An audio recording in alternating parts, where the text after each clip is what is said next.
The Argos wrap up another day of practice as they get set for their second of back-to-backs versus the Blue Bombers. And we heard early this morning the news coming down of Sean Lemon, defensive lineman, being traded to the BC Lions in exchange for a player to be named in the future. That sparked some conversation about the relationship between Jim Popp and Mark Trestman. What is it? How often do they communicate? And what goes into making some of these trade decisions? Mark Trestman tells us all about it. It's all about communication and clarity and being as truthful as we can. And, you know, Jim's my partner in a lot of different ways. He will tell me exactly how he sees it, you know, and not only from a personnel department, but he understands how I coach and how we work as a coaching staff. So, you know, he's my best critic. And I utilize him every week, win or lose. I did throughout our time in Montreal and last year. And, you know, we're working every day to make this the best football team it can be. Jim's working every day to make our roster the best it can be. He never stops working on that. And when the players come in, it's our job to coach them. But we're constantly communicating about it after a game, how he saw the game, how we saw the game, and how our players played. That's his job. That's my job. And together we use that information to do what's best for our team.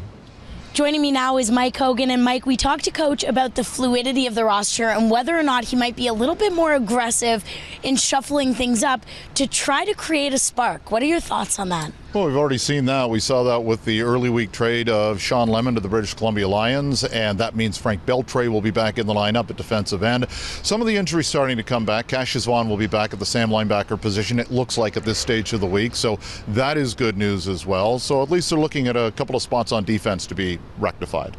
And Mike, one of the newer faces we saw getting a few more reps today in practice, Dexter McCluster. Where do you think he would fit in if he is in fact playing this week?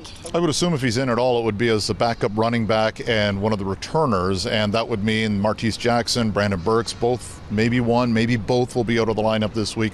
They need to find a spot for Dylan Wynn in terms of the ratio. So when they dressed 3 running backs last week, you would assume that they would get down to 2 this week, meaning one would lose their job immediately, and then it's up to the coaching staff. Will Dexter McCluster give them a better option than, say, Martese Jackson? So if he's in, it'll be as a number 2 running back and as a returner, but that decision has yet to be made.